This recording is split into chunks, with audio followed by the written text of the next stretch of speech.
তো hello' guys, কি খবৰ? আশা কৰোঁ আপোনালোকে ভালে আছে। তো আপোনালোকৰ মাজত আজি আনিছোঁ এখন নহয় দুখনকৈ ক্ৰিষ্টা আনিছোঁ। এখন হৈছে 2.8G হয় আৰু আনখন হৈছে আপোনাৰ 2.4V হয়। তো গাড়ীখন ৱাটাৰাউণ্ডটো আমি দেখাই আছোঁ, দুইখনৰে একদম শ্বৰ্টত দেখুৱাই আছোঁ।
চনৰ হয়, ৰানিং কিলোমিটাৰ ৰানিং চলিছে অনলি 1,07,000 মান হ'ব। একদম GS জেৰো নহয়।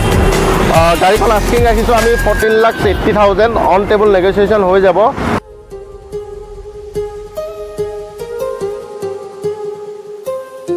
আৰু নেক্সট মই সিখন দেখাই আছোঁ, সিখনৰ প্ৰাইচটো মই কৈ আছোঁ।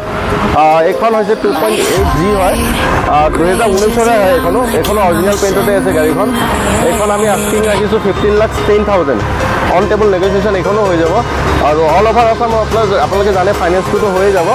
তো ভিজিট কৰক গেলেক্সি অটো ৱৰ্ল্ড। তো আপোনালোকক গাড়ীখনৰ ৱাটাৰাউণ্ডটো মই দেখাই আছোঁ দুইখনৰে শ্বৰ্টত।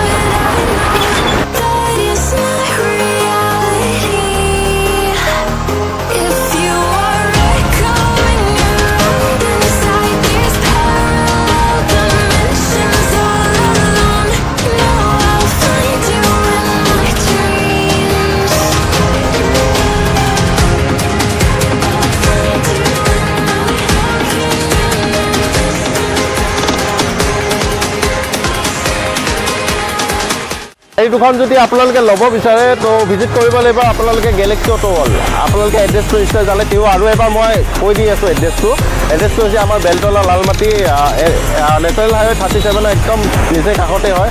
অপজিটত আছে আপোনাৰ hotel highway place, Bajaj showroom আৰু নিয়াৰ আছে আমাৰ অসম টাটা মটৰ শ্ব'ৰুম। তো আমাৰ কণ্টেক্ট নাম্বাৰটো স্ক্ৰীনৰ তলত দিয়া হৈ থাকিব, গোটেই ডিটেইলছখিনি দিয়া হৈ থাকিব। চ' সোনকালে ভিজিট কৰক আমাৰ গেলেক্সি অটো ৱৰ্ল্ড। ভিডিঅ'বিলাক চাই যদি আপোনালোকে ভাল পায় তো আপোনালোকে লাইক কৰিব, শ্বেয়াৰ কৰিব, ছাবস্ক্ৰাইব কৰিব। তো আমাৰ ইউটিউব চেনেল এটাও আছে, ছাবস্ক্ৰাইব কৰি দিব। তো আজিলৈ ইমানতে এৰিলোঁ আৰু নেক্সট গাড়ী লৈ আহি আছোঁ নেক্সট ভিডিঅ'ত। ধন্যবাদ।